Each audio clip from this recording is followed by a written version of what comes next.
G'day guys and welcome back to GNs_gaming for another Dokkan battle video.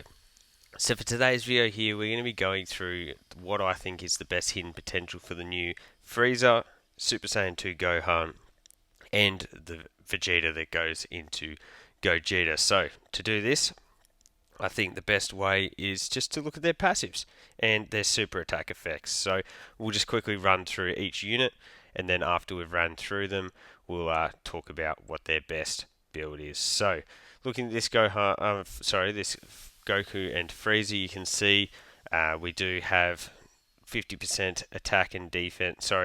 On 12 key. Then we've got a massive attack and 50% defense on 18 key. Straight off the bat, additional supers, like we really like the look of that because of all that extra defense. For the passive, we got 200% launches an additional super that has launches an additional attack that has a 70% chance of becoming a super, so that somewhat diminishes that need to have additionals.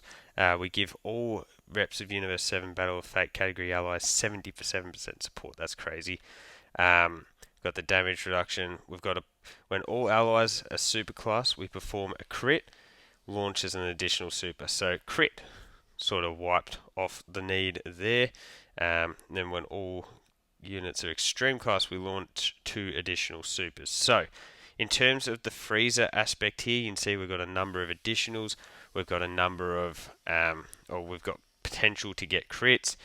I think that going with like a full dodge and additional is going to be most beneficial to Frieza. But because this is a tag unit, we do have a second side to check out here, and that is the Goku side. So with his 12 key, it is the same where we get the defense and we get attack on the 18 key, so additionals are still going to be valuable there. He's then got guard, launches additional super when HP is 77% or more. He's got the defense when receiving attack, and he's got damage reduction, attacks effective against all types. So still, I don't like the idea of putting crit on this unit whatsoever. Even with Goku, I think the best build is going to be capitalizing on your dodge and then putting the rest into additional. If we look here, I've only got him at 55%.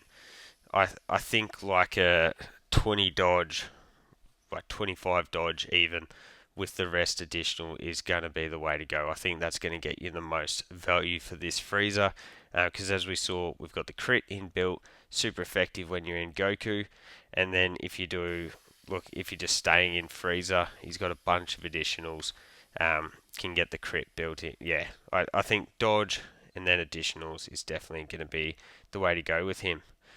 So then we'll go to the Gohan, and you can already see how I've started to build him here, but let's again look at their super attack effects. We've got 30% attack and defense there, 50% there.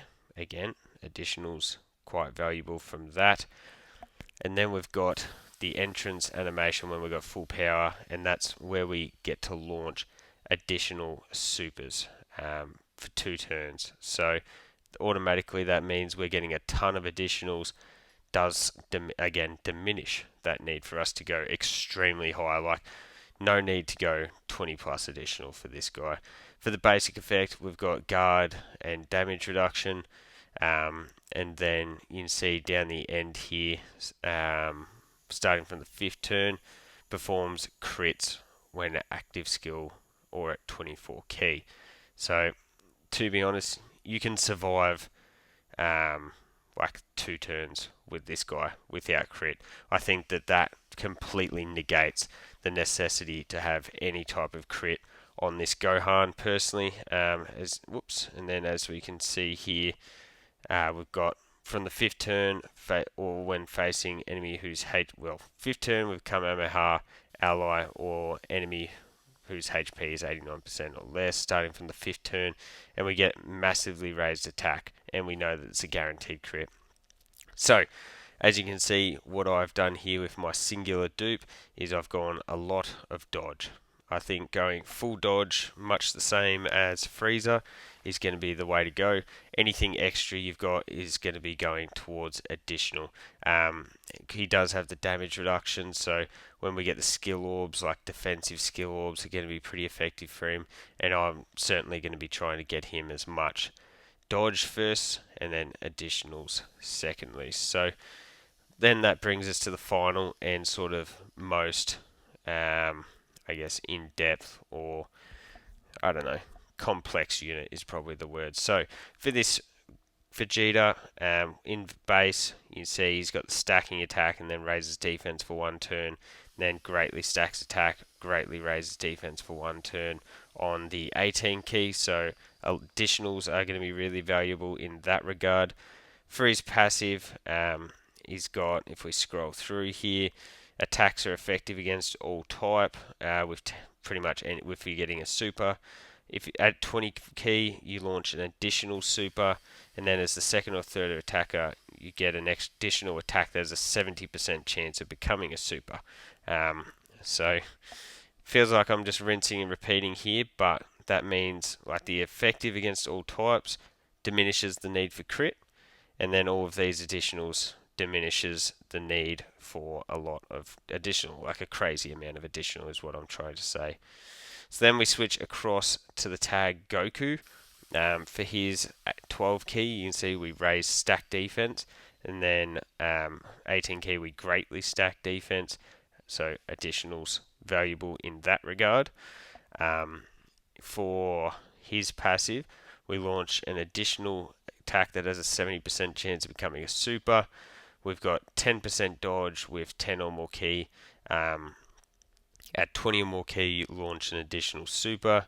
He has guard and a 70% chance to dodge. So 80% chance to dodge between these two aspects of his passive, and he can launch 3 supers. Hidden potential additionals are then going to allow him to launch 4 stacks of his defense is going to be really impactful. So we don't have the crit on this part of the Goku, but this Goku is a bit more of a defensive utility, so that doesn't really cause too much issues for us there. Additionals is probably the most powerful for this Goku, considering we've got the full dodge already. But then what we can do is we can fuse, and in Super Gogeta it is just like Vegeta, where you're getting just an 18 key, massively raises attack and defense, which means that additionals are going to be really, really effective in that regard. For his passive here, you see, performs a critical hit. So I don't see, given that in 2 out of his 3 forms he's either super effective or performing a crit, I don't see the need to be giving this guy any type of crit. Launches 2 additional Ultra Supers. If you're able to get him like 15 additional, that means you're going to have like 30% chances to proc the Hidden Potential Super to get him a 4th Super. So I think 15 additional is a great marker to go for here, and then he's got no dodge, so that is why I have gone with this build here. So I'm at 11 additional, 15 dodge. Again, I think damage reduction orbs are going to be really valuable, but then if we go like this, and say, look at this, if we were to go a level 4 additional and level 3 dodge, that would be a phenomenal orb. But the thing is, you don't want to be using your skill orbs because we are going to be getting character exclusive skill orbs. So that's my thoughts on how I have and how I would be building all of the new LR's hidden potentials. Let me know if you agree down below. A lot of these are complex units, so there is multiple ways that you could go. It's just a lot of preference on how you like to play. So as I said, let me know your thoughts down below. Don't forget to like and subscribe if you want to keep up with the content, and hopefully I'll catch you all on the next video.